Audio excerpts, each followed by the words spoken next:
Hello दोस्तों, good evening. आप सभी का अपना प्यारा यूट्यूब चैनल गोल्डन सर पर मैं हार्दिक अभिनंदन करता हूं। इस चैनल पर आपको फिजिक्स और मैथमेटिक्स का शानदार का क्वेश्चन का सॉल्यूशन और क्लास लिया जाता है। दोस्तों, आप लोग इसका बढ़िया से तैयारी करें ताकि आप लोग सुपर रिजल्ट ला सकें। दोस्तों, इस चैनल पर आपको शाम के 8 बजे फिजिक्स और मैथमेटिक्स का बेहतरीन ऑब्जेक्टिव कराया जाता है। आप इसे ध्यान से देखें और क्लास का आनंद उठाएं। दोस्तों, बहुत ही सुपर क्लास है। शुरुआत करते हैं पहला नंबर क्वेश्चन से। दोस्तों, प्रकाश हवा से कांच में प्रवेश करने पर इसका वेवलेंथ मतलब तरंग दैर्घ्य, प्रकाश हवा से कांच में जब प्रवेश करता है तो इसका तरंग दैर्घ्य क्या होगा। दोस्तों, फर्स्ट ऑप्शन है घटेगा और दूसरा ऑप्शन है बढ़ेगा। दोस्तों, कमेंट कीजिए कि इसका सही जवाब क्या होगा। घनेरों कमेंट आ चुका है कि प्रकाश हवा से कांच में प्रवेश करने पर इसका वेवलेंथ यानी तरंगदैर्घ्य जो है वो घटेगा,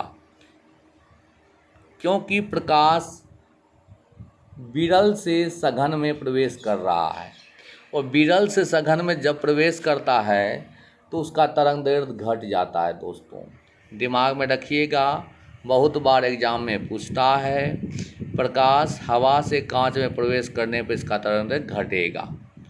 नेक्स्ट क्वेश्चन आते हैं। दोस्तों, बहुत ही बेहतरीन क्वेश्चन है। कह रहा है किस रंग का तरंगदैर्घ्य सबसे कम होता है। दोस्तों, किस रंग का तरंगदैर्घ्य सबसे कम होता है, फुर्ती के साथ कमेंट करें। लाल का होगा या बैंगनी का होगा। दोस्तों, कमेंट करने में संकोच नहीं कीजिए, आपको आइडिया चलेगा कि आपका कितना सही होता है। किस रंग का तरंगदैर्घ्य सबसे कम होता है। वेरी गुड, आप लोग का जवाब सभी का सही है। बैंगनी रंग का तरंगदैर्घ्य सबसे कम होता है। क्वेश्चन नंबर थर्ड आते हैं। दोस्तों, 20 क्वेश्चन का संग्रह है, 20 क्वेश्चन फिजिक्स का और 20 क्वेश्चन मैथमेटिक्स का है। देखिए, किस रंग का तरंगदैर्घ्य सबसे अधिक होता है और आपके पास ऑप्शन है लाल और बैंगनी।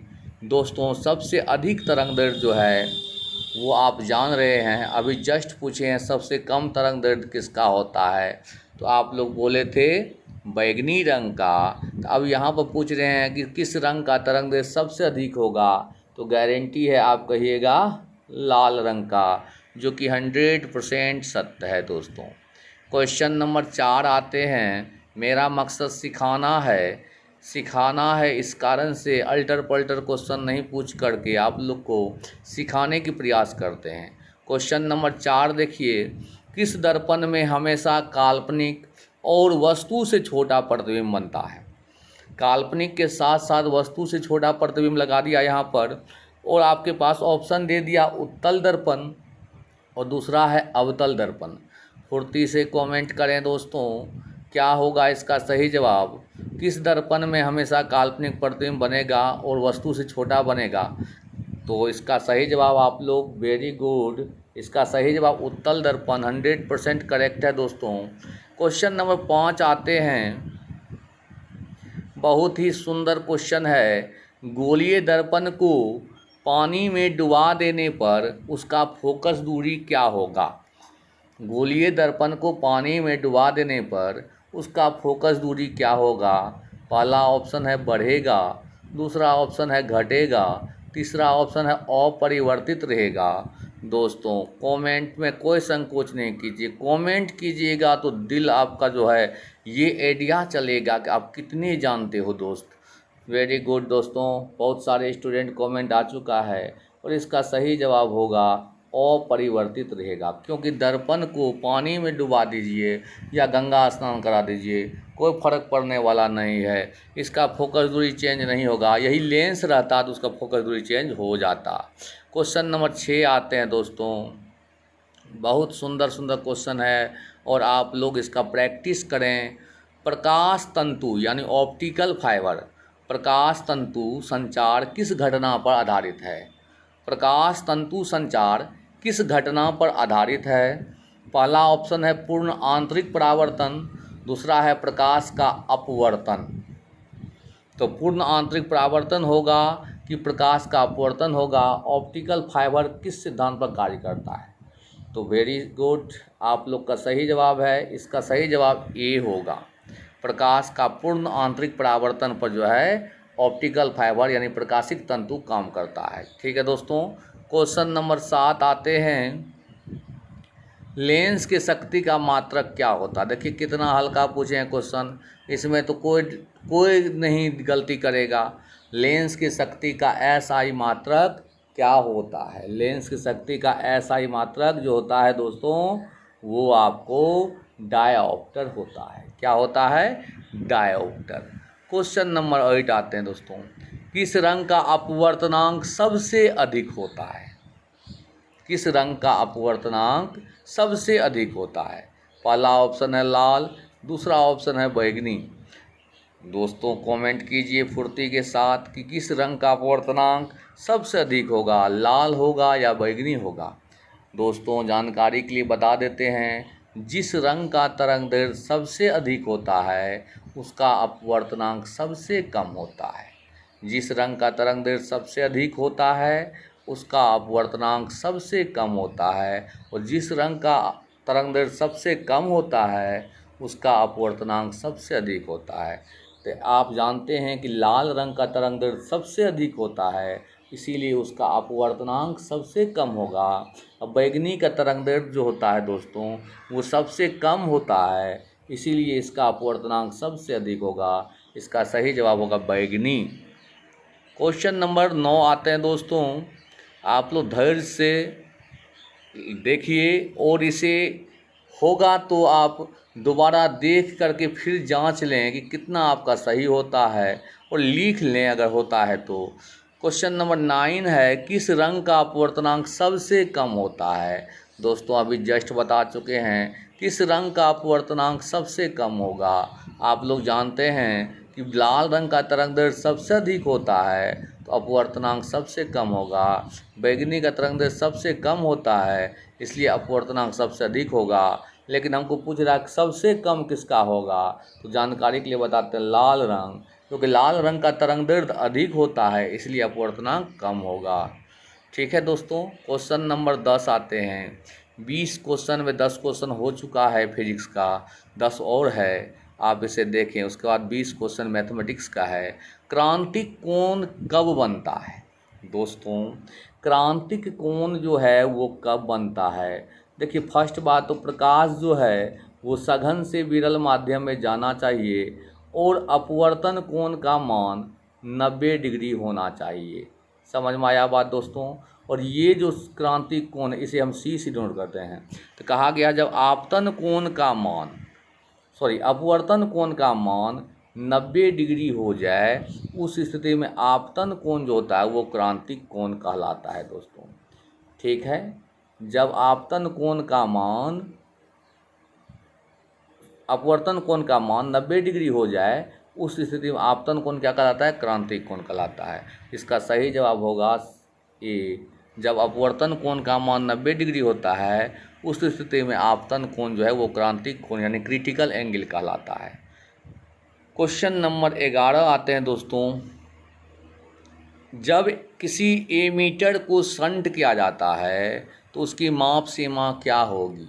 दोस्तों एमीटर में अगर हम शंट जोड़ देंगे तो उसका माप सीमा बढ़ेगा या घटेगा? आप कमेंट करके बताएं, फुर्ती के साथ कमेंट करें। ऐसा नहीं हम बता देते हैं तब कमेंट करते हैं, आप लोग फुर्ती से कमेंट कीजिए। जब किसी एमीटर को शंट किया जाता है तो उसकी माप सीमा बढ़ जाती है दोस्तों। ठीक है, क्वेश्चन नंबर 12 आइए दोस्तों। ऐसे ध्यान से आप लोग टेस्ट देते हैं, बहुत अच्छा लगता है और आप लोग अपना मुकाम हासिल कीजिएगा। एमीटर को परिपथ में कैसे जोड़ा जाता है दोस्तों? एमीटर को परिपथ में कैसे जोड़ा जाता है? तो आप लोग के पास ऑप्शन है, पहला ऑप्शन श्रेणी क्रम, दूसरा ऑप्शन है समांतर क्रम। दोस्तों कमेंट कीजिए कि एमीटर को कैसे हम जोड़ेंगे परिपथ में, एमीटर को परिपथ में कैसे जोड़ा जाता है। पहला ऑप्शन श्रेणी क्रम, दूसरा ऑप्शन है समांतर क्रम। इसका सही जवाब होगा श्रेणी क्रम। एमीटर जो है धारा मापता है, इसलिए श्रेणी क्रम में जोड़ेंगे तब ना वो धारा मापेगा। ठीक है। अब वोल्टेज नापने के लिए अगर बात करता, यदि वोल्ट मीटर कहते, वोल्ट मीटर को कैसे जोड़ा जाता है तो कह देते समांतर क्रम में। ठीक है। और एमीटर को श्रेणी क्रम में। क्वेश्चन नंबर नेक्स्ट आते हैं 13। एमीटर का प्रतिरोध क्या होता है। बहुत सुंदर क्वेश्चन है। एमीटर का प्रतिरोध क्या होता है। दोस्तों जो सबसे सुंदर एमीटर होता है, जिसे हम आदर्श एमीटर कहते हैं, उसका प्रतिरोध जो होता है वो शून्य होता है। एमीटर आदर्श अगर रहे, बहुत सुपर जिसे कहते हैं आइडियल एमीटर, तो उसका प्रतिरोध शून्य होता है। लेकिन एमीटर का प्रतिरोध जो है वो बहुत कम होता है। बहुत कम रहेगा तब ना धारा गुजरेगा, नहीं तो धारा हाय हेलो करके निकल जाएगा, क्योंकि हम नहीं जाएंगे, तुम बहुत रोकता है हमको। ठीक है। तो इस कारण से प्रतिरोध कम होगा तब ना उससे धारा गुजरेगा। तो इसलिए एमीटर प्रतिरोध कम होना चाहिए, बहुत कम। क्वेश्चन नंबर 14 आइए। क्वेश्चन नंबर 14, चलिए सुंदर क्वेश्चन। गैल्वेनोमीटर को एमीटर में बदलने के लिए, गैल्वेनोमीटर यानी धारा मापी को एमीटर में बदलने के लिए क्या जाता है, कैसे हम गैल्वेनोमीटर को एमीटर में बदलेंगे। पहला ऑप्शन है समांतर क्रम में शंट जोड़कर, दूसरा ऑप्शन है श्रेणी क्रम में शंट जोड़कर। दोस्तों गैल्वेनोमीटर को अगर हम, जैसे ये रहा गैल्वेनोमीटर, ठीक है, और गैल्वेनोमीटर को बनाना है हमको एमीटर, तो उसके समांतर क्रम में हम शंट जोड़ करके, समांतर क्रम में शंट जोड़ करके हम गैल्वेनोमीटर को एमीटर में बदल सकते हैं। यानी इसका सही जवाब होगा समांतर क्रम में शंट जोड़कर। क्वेश्चन नंबर 15 आते हैं दोस्तों। विभवांतर का विमीय सूत्र क्या होता है। दोस्तों विभवांतर का विमीय सूत्र क्या होता है। आप लोग जानते हैं कि V बराबर फॉर्मूला होता है W/Q। V बराबर फॉर्मूला होता है W/Q, और W है कार्य, जिसका विमीय सूत्र होता है mL² T⁻⁻²। अब बटे में Q है, Q मतलब आवेश, इसका IT लिखिए या AT लिखिए, जो लिखना है दोनों चलेगा। अब इसको अगर हम भागा देंगे तो आप सॉल्व कीजिएगा तो mL² और T⁻2 में 1 घटा दीजिएगा तो -3 हो जाएगा। तो mL² T⁻3 और A⁻−1 लिखिए या I⁻−1 लिखिए। तो आप देख रहे हैं इस हिसाब से आपको बी नंबर ऑप्शन सही होता है, क्योंकि A⁻−1 या I⁻−1 दोनों लिख सकते हैं। इसीलिए इसका सही जवाब जो है विभवांतर का विमीय सूत्र होगा mL² T⁻3 I⁻−1। Question number next आते हैं दोस्तों। 16 नंबर क्वेश्चन देखिए, कितना सुंदर क्वेश्चन है। एक 5 टेस्ला वाला चुंबकीय क्षेत्र बराबर होता है 5 टेस्ला। दोस्तों टेस्ला जो होता है, 1 टेस्ला 1 वेबर पर मीटर स्क्वायर के बराबर होता है। 1 टेस्ला 1 वेबर पर मीटर स्क्वायर के बराबर होता है। टेस्ला चुंबकीय क्षेत्र का मात्रक है। वेबर प्रति मीटर स्क्वायर भी आपको चुंबकीय क्षेत्र का मात्रक है। और न्यूटन प्रति एम्पियर मीटर भी, न्यूटन प्रति एम्पियर मीटर अगर रहे, वह भी आपको चुंबकीय क्षेत्र का मात्रक है। तो 5 टेस्ला कह रहा, 1 टेस्ला मतलब 1 वेबर पर मीटर स्क्वायर, तो 5 टेस्ला कितना होगा 5 वेबर पर मीटर स्क्वायर। यानी इसका सही जवाब ए होगा। 5 टेस्ला वाला चुंबकीय क्षेत्र किसके बराबर होगा 5 वेबर प्रति मीटर स्क्वायर। क्वेश्चन नंबर 17 आते हैं दोस्तों। विद्युत चुंबकीय आघूर्ण या चुंबकीय द्विध्रुव आघूर्ण का मात्रक क्या होता है। विद्युत चुंबकीय आघूर्ण या चुंबकीय द्विध्रुव आघूर्ण का मात्रक क्या है। दोनों एक ही नाम है, ठीक है। विद्युत चुंबकीय आघूर्ण बोलिए या चुंबकीय द्विध्रुव आघूर्ण बोलिए, और इसका मात्रक कहता है। तो पहला ऑप्शन है एम्पियर मीटर स्क्वायर, दूसरा है एम्पियर मीटर। तो इसका सही जवाब कमेंट कीजिए प्रभु जल्दी जल्दी। एम्पियर मीटर स्क्वायर होगा कि एम्पियर मीटर होगा? वेरी गुड दोस्तों, इसका सही जवाब आप लोग दिए हैं और इसका सही जवाब होगा एम्पियर मीटर स्क्वायर। चुंबकीय आघूर्ण का मात्रा होता है ampere metre square. Question number 18 आते हैं दोस्तों। 18 नंबर क्वेश्चन आ जाओ बाबू। क्वेश्चन नंबर 18, साइक्लोट्रॉन एक ऐसा यंत्र है जिसके द्वारा, साइक्लोट्रॉन एक ऐसा यंत्र है जिसके द्वारा पहला ऑप्शन विद्युत धारा उत्पन्न किया जाता है, दूसरा प्रोटॉन या आयन को त्वरित किया जाता है। दोस्तों साइक्लोट्रॉन कैसा होता है यंत्र आप लोग को मालूम होना चाहिए। कमेंट कीजिए फुर्ती से, साइक्लोट्रॉन कैसा यंत्र होता है?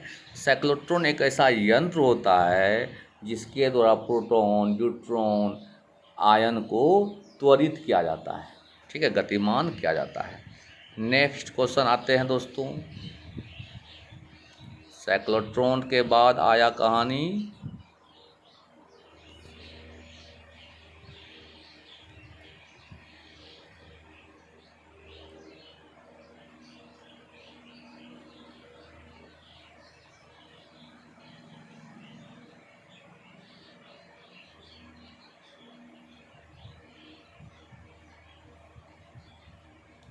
उन्नीस नंबर क्वेश्चन देखिए, बिजली के हीटर में तार व्यवहार किया जाता है। दोस्तों बिजली के हीटर में कैसा तार व्यवहार किया जाता है? पहला ऑप्शन है नाइक्रोम, दूसरा ऑप्शन है एल्युमिनियम। आप लोग को पता होगा कि बिजली के हीटर में कैसा तार व्यवहार किया जाता है। फुर्ती के साथ कमेंट करो दोस्तों कि बिजली के हीटर में कैसा तार व्यवहार किया जाता है। वेरी गुड दोस्तों, इसका सही जवाब जो होगा वो होगा नाइक्रोम। लास्ट क्वेश्चन आते हैं दोस्तों। लास्ट क्वेश्चन,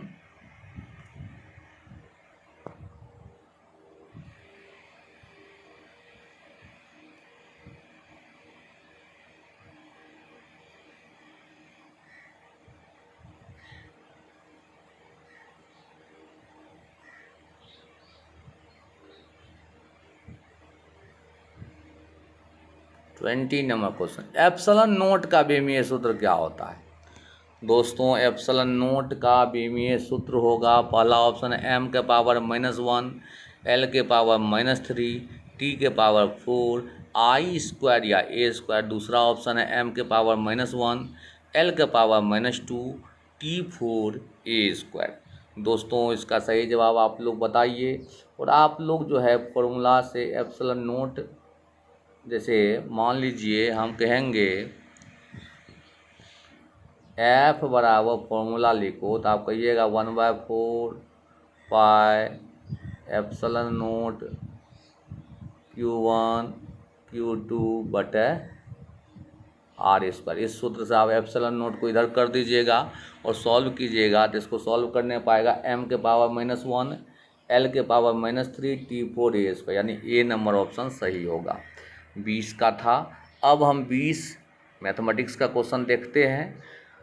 आप लोग को अगर अच्छा लगा होगा तो प्लीज़ वीडियो को लाइक कर दीजिएगा और चैनल पर नए आते तो प्लीज़ चैनल को सब्सक्राइब कर दीजिएगा ताकि इसी प्रकार का वीडियो आपको मिलते रहे। और आप लोग को ऑब्जेक्टिव पहले ठोस करा देते हैं, उसके बाद शॉर्ट टाइप और लॉन्ग टाइप न्यूमेरिकल्स करवा देंगे। ठीक है दोस्तों, जय हिंद। अब देखते हैं हम लोग मैथमेटिक्स का क्वेश्चन, और मैथमेटिक्स के क्वेश्चन में आप लोगों का स्वागत है। ये रहा mathematics. Mathematics class 12 objective 20 question में आपका स्वागत है। बेहतरीन ऑब्जेक्टिव क्वेश्चन सब है, आपको बेहतरीन क्वेश्चन से हम अवगत कराते हैं और प्रैक्टिस कराते रहते हैं ताकि आप बेहतर मार्क्स ला सकें। दोस्तों ये 1 नंबर सवाल देख रहे होंगे। क्वेश्चन है d4y by d4y plus sine y triple dash equal to 0 का ऑर्डर क्या होगा? ऑर्डर मतलब होता है कोटि। ऑर्डर मतलब क्या होता है दोस्तों? कोटि। इसका कोटि क्या होगा यानी ऑर्डर क्या होगा? तो जानकारी के लिए बता देते हैं। यहाँ पर ऑप्शन 4 और 1 है, आप टिक मारिए, उसके बाद हम बताते हैं कि इसका सही जवाब क्या होगा। दोस्तों मैक्सिमम डिफरेंशिएशन जो होता है वो ऑर्डर कहलाता है। ऑर्डर लिखने में कोई परेशानी नहीं है। आप ये नहीं देखिए कि ये जो है लिखा गया डिफरेंशियल इक्वेशन यानी अवकल समीकरण वो आपको बहुपद के रूप में है या नहीं है। ऑर्डर लिखने में कोई दिक्कत है ही नहीं। मैक्सिमम डिफरेंशिएशन ऑर्डर कहलाता है। तो कई बार डिफरेंशिएशन हुआ है दोस्तों, तो आप देख रहे हैं मैक्सिमम डिफरेंशिएशन यहाँ पर 4 शो कर रहा है, इसीलिए यानी ऑर्डर होगा 4। सही जवाब इसका ए होगा। क्वेश्चन नंबर सेकेंड आते हैं। y डैश प्लस 5y बराबर 0 का ऑर्डर क्या होगा। दोस्तों y dash that is y dash को हम dy/dx भी कह सकते हैं और y डैश प्लस 5y बराबर 0 का ऑर्डर क्या होगा तो आपको बता चुके हैं। ऑर्डर यानी कोटि लिखने में कोई झंझट नहीं है। सिर्फ ये देखिए कि मैक्सिमम डिफरेंशिएशन कै बार हुआ है। तो मैक्सिमम डिफरेंशिएशन यहाँ पर एक बार हुआ है तो ऑर्डर 1 हो गया, कोई परेशानी नहीं है। ठीक है, क्वेश्चन नंबर थर्ड आइए। ds/dt whole power 4 plus 3s d2s/dt² बराबर 0 का ऑर्डर क्या होगा। ऑर्डर सिर्फ पूछ रहा है यानी कोटि पूछ रहा है। तो देखिए ऑर्डर लिखने में कोई टेंशन आप लोग को नहीं है। मैक्सिमम डिफरेंशिएशन ऑर्डर होता है। तो मैक्सिमम डिफरेंशिएशन यहाँ पर एक बार हुआ है और यहाँ पर 2 बार हुआ है। देख लीजिए d2s/dt² यानी 2 बार हुआ है और मैक्सिमम डिफरेंशिएशन ऑर्डर कहलाता है, यानी इसका सही जवाब होगा ए नंबर। क्वेश्चन नंबर 4 आते हैं दोस्तों। y triple dash whole square plus y double dash whole cube plus y dash whole power 4 plus y का पावर 5 बराबर 0, इसका ऑर्डर क्या होगा। तो वही बात मैक्सिमम डिफरेंशिएशन ऑर्डर कहलाता है। तो यहाँ पर 3 बार डिफरेंशिएशन हुआ है, यहाँ 2 बार डिफरेंशिएशन हुआ है, यहाँ 1 बार डिफरेंशिएशन हुआ है। तो मैक्सिमम डिफरेंशिएशन ऑर्डर कहलाता है। तो आप देखिए मैक्सिमम डिफरेंशिएशन कई बार हुआ है, यहाँ पर 3 हुआ है तो ऑर्डर इसका 3 हो गया। यही बात डिग्री कहता लिखने के लिए यानी घात कहता लिखने के लिए दोस्तों डिग्री पूछ देता तो आप लोग को डिग्री जो है कैसे लिखते, तो जिसका ऑर्डर लिखते हैं ना उसी का पावर देख लीजिए, वही कहलाता डिग्री। लेकिन डिग्री लिखने में आपको एक चीज़ का ध्यान रखना है कि दिया गया डिफरेंशियल इक्वेशन जो है वो बहुपद के रूप में हो। कोई झंझटिया रूप में अगर रहेगा तो वो आपको ऑर्डर तो हो जाएगा लेकिन डिग्री अपरिभाषित यानी अनडिफाइंड हो जाएगा।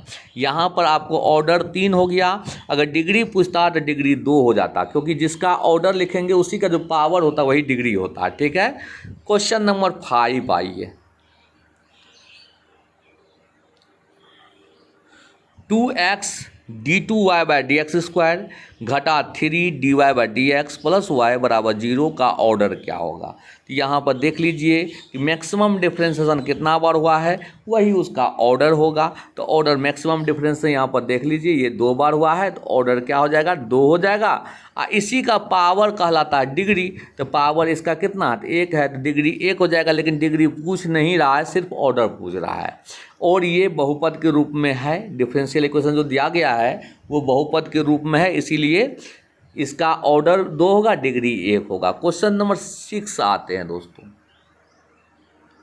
अब देखिए कुछ वेक्टर क्वेश्चन है। I.I क्या होगा दोस्तों। I.I का क्या रिजल्ट होगा। पहला ऑप्शन है 1, दूसरा ऑप्शन है 0। आप लोग कमेंट करें और आप लोग को जानकारी के लिए बता देते हैं, आप लोग लिखते जरूर जाइएगा दोस्तों। I.I बोलें या हम कहें J.J या हम पूछें K.K, इस सभी का मान 1 होता है। I.I पूछें, J.J पूछें, K.K पूछें, सभी का मान 1 होता है। ये मेमोरी में रखिएगा। अदर डॉट कर देंगे, कहेंगे I.J, J.K, K.I, उस सब का मान 0 होता है। इसका सही जवाब क्या होगा ए नंबर होगा। I.I आपको 1 होता है। ठीक है, क्वेश्चन नंबर 7 आते हैं दोस्तों। I.J का मान क्या होगा। अभी जस्ट बताए हैं कि सेम डॉट अगर करेंगे I.I, J.J और K.K अगर करेंगे तो उसका मान 1 आता है और अदर डॉट जैसे करेंगे तो उसका मान क्या आना चाहिए, 0 आएगा। आई डॉट जे क्या आ जाएगा, 0 हो जाएगा, क्योंकि इस दोनों के बीच का एंगल हो जाएगा 90 डिग्री। और आप लोग जानते हैं ए डॉट बी फॉर्मूला आता है mod A mod B cos theta, तो आई डॉट जे फॉर्मूला क्या होगा, mode I mode J cos theta कितना होगा 90, और कॉस 90 का मान होता है 0, इसका 0 से गुना हो जाएगा तो पूरे 0 हो जाएगा। इसीलिए I dot J 0, J dot के 0, के डॉट आई भी 0। ठीक है, और यहाँ पर थीटा हो जाएगा 0 डिग्री, तो आई डॉट आई का मान क्या होगा, तो मोड आई आ कॉस 0, और कॉस 0 का मान होता है 1, इसका मान भी 1, इसका मान भी 1, क्योंकि ये यूनिट वेक्टर है, तीनों का मान 1 हो गया, तो 1 गुना 1 गुना 1 क्या हो गया, 1 हो गया, इसीलिए इसका मान 1 हो गया और इसका मान 0 हो गया। क्वेश्चन नंबर 8 आते हैं दोस्तों, vector A dot vector A क्या होगा। अब देखिए vector A dot vector A क्या होगा, बहुत बार एग्जाम में पूछा है, बहुत बच्चा भूल चूक के 1 लिख देता है, बहुत आदमी 0 लिख देता है, लेकिन आप लोग को बता देते हैं vector A dot vector A का मतलब हुआ मोड ए कॉस थीटा, देखो दोनों समान है, थीटा हो जाएगा 0 डिग्री, और कॉस 0 का मान होता है 1, तो मोड ए को मोड ए से गुना कीजिए तो मोड ए स्क्वायर लिख सकते हैं, या इसको हम ए स्क्वायर भी लिख सकते हैं, कहीं कहीं पे ए स्क्वायर भी लिखा रहता है, घबराने की जरूरत नहीं है। तो 8 का ए इसका सही जवाब होगा। क्वेश्चन नंबर 9 आते हैं दोस्तों, vector A dot vector B इसका मान क्या होगा। तो vector A dot vector B formula क्या होता है, तभी जस्ट बताए हैं आप लोग को, मोड ए मोड बी और ये रहा आपको कॉस थीटा। ठीक है, मोड ए को ए भी लिख सकते हैं, मोड बी को बी भी लिख सकते हैं और कॉस थीटा। इस हिसाब से आपको ये भी सही है और ये भी सही है, यानी 9 का ए और बी दोनों सही है। क्वेश्चन नंबर 10 आते हैं दोस्तों, जे डॉट जे क्या होगा। थोड़ा देर पहले बताए थे कि I dot I, J dot J, के डॉट के क्या होता है, 1 होता है, उस हिसाब से जे डॉट जे भी 1 होगा। क्वेश्चन नंबर 11 आते हैं दोस्तों, आई क्रॉस जे क्या होगा। अब इसको समझने के लिए एक डायग्राम बना देते हैं, उसको ध्यान में रखिएगा। देखिए ये हुआ आई, ये हुआ जे और ये हुआ के। अगर हम एंटी क्लॉकवाइज घूमते हैं तो मान पॉजिटिव लेंगे, और क्लॉकवाइज जो घूमेंगे तो नेगेटिव मान लेंगे। ठीक है, तो आई को जे से क्रॉस कराएंगे तो तीसरा जो है वो बोल देंगे, आई क्रॉस जे के हो जाएगा, जे क्रॉस के आई हो जाएगा, के क्रॉस आई जे हो जाएगा। लिख लीजिए, आई क्रॉस जे बराबर आई क्रॉस जे बराबर के, जे क्रॉस के बराबर आई, के क्रॉस आई बराबर जे। ठीक है, यही बात अगर घड़ी के सुइया की दिशा में घूमेंगे, आई क्रॉस के तो इधर से करें, इधर से अगर घूमेंगे तो हो जाएगा माइनस, और इधर से घूमेंगे तो हो जाएगा प्लस। ठीक है, तो आई क्रॉस जे क्या हो जाएगा, के हो जाएगा। क्वेश्चन नंबर 12 आते हैं दोस्तों, जे क्रॉस के क्या होगा। दोस्तों अभी जस्ट बताए हैं कि जे क्रॉस के क्या होगा। जे क्रॉस के देखिए इस हिसाब से आप फिगर पहले बना लीजिए। अब यहाँ पर आई लिखिए, जे लिखिए, के लिखिए। अब जे क्रॉस के पूछ रहा है तो ये देखिए इस प्रकार से घूम रहे हैं, यानी घड़ी की सुई के विपरीत घूम रहे हैं, तो जे क्रॉस के आई हो जाएगा। क्वेश्चन नंबर 13 आते हैं दोस्तों, vector A cross vector B क्या होगा। दोस्तों vector A cross vector B formula होता है mod A mod B sine theta के पेन, या इसको ऐसे भी लिख सकते हैं A B sine theta cap n. Question number 14 आते हैं दोस्तों, vector A cross vector B किसके बराबर होता है। दोस्तों vector A cross vector B जो है आपके पास 2 ऑप्शन है, मोड ए मोड बी, दूसरा है माइनस वेक्टर बी घट क्रॉस वेक्टर ए। दोस्तों vector A cross vector B जो होता है वो minus vector B cross vector A के बराबर होता है। क्वेश्चन नंबर 15 आते हैं दोस्तों, क्वेश्चन नंबर 15 है कि पी ए बटे बी का फॉर्मूला क्या होगा। प्रायिकता है, पी ए बटे बी का फॉर्मूला क्या होगा। तो यहाँ पर पहला ऑप्शन है पी ए इंटरसेक्शन बी बटे पी बी, दूसरा ऑप्शन है पी ए इंटरसेक्शन बी बटे पी ए। दोस्तों जानकारी के लिए बताते हैं, अगर ऊपर में ए नीचे में बी है तो ऊपर तो इंटरसेक्शन होबे करेगा, यानी पी ए इंटरसेक्शन बी। अब बटे में नीचे में क्या देना है, तो नीचे में बी है तो नीचे में बी दे देंगे, नीचे में ए देगा नीचे में ए दे देंगे। ठीक है, इसका सही जवाब होगा ये नंबर। क्वेश्चन नंबर 16 आते हैं दोस्तों, ये भी बेहतरीन क्वेश्चन है। 16वां क्वेश्चन है डिटर्मिनेंट 1 2 3 4, इसका मान निकालना है। दोस्तों इसका सही जवाब क्या होगा, तो डिटर्मिनेंट कैसे सॉल्व होता है आप लोग को मालूम होगा। ये कोना कोनी गुना कीजिए, पहले 4 गुना 1 4, ई कोना कोनी गुना करने पर जो मान आएगा उसका उल्टा लिखना है। आर है +6 लिखेंगे -6, 4 में 6 गया -2, यानी इसका सही जवाब होगा बी नंबर। क्वेश्चन नंबर 17 आते हैं दोस्तों। क्वेश्चन 17 है 1 0 0 0 0 0 0 1 0, इसको तोड़ने पर डिटर्मिनेंट का मान क्या आएगा। देखिए अगर मुख्य डायगोनल को छोड़ के बाकी सब अवयव 0 हो तो डिटर्मिनेंट का मान निकालने के लिए आप लोग को तरीका बता देते हैं। बहुत ही इजी तरीका है, सिर्फ प्रिंसिपल डायगोनल यानी कोना कोने गुना कर दीजिए, वही उसका मान होगा। तरीका बता दिए, फिर सुन जाइए। अगर मुख्य विकर्ण में अवयव है अब बाकी सब अवयव 0 है तो इस डिटर्मिनेंट का मान क्या हो गया, केवल मुख्य विकर्ण के अवयव को गुना कर दो, यानी 1 गुना 0 गुना 1, यानी इसका सही जवाब होगा 0। ठीक, क्वेश्चन नंबर 18 आते हैं दोस्तों। देखिए इसका मान क्या होगा दोस्तों, 1x x², 1y y², 1z z²। इसको तोड़ने पर क्या रिजल्ट आएगा, तो पहला ऑप्शन है x - y y - z z - x, दूसरा है x + y y + z z + x।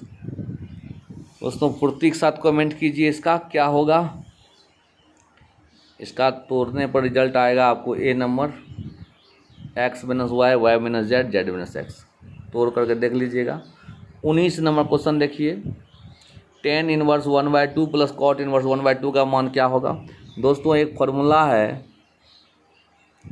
tan inverse x + cot inverse x, जिसका मान π/2 होता है। उसी प्रकार से tan इनवर्स 1/2 + cot इनवर्स 1/2, यानी थीटा समान होने के कारण इसका मान भी π/2 आएगा। क्वेश्चन नंबर 20 आते हैं दोस्तों। साइन इनवर्स x बराबर π/15 है तो कॉस इनवर्स x क्या होगा। साइन इनवर्स x अगर π/15 है तो कॉस इनवर्स x क्या होगा। और जानकारी के लिए बताते हैं कि sine inverse x plus cos inverse x बराबर होता है π/2। अगर हमको कॉस इनवर्स x निकालना है तो π/2 में से साइन इनवर्स x घटाएंगे, तो π/2 में साइन इनवर्स x मतलब क्या हुआ, π/15।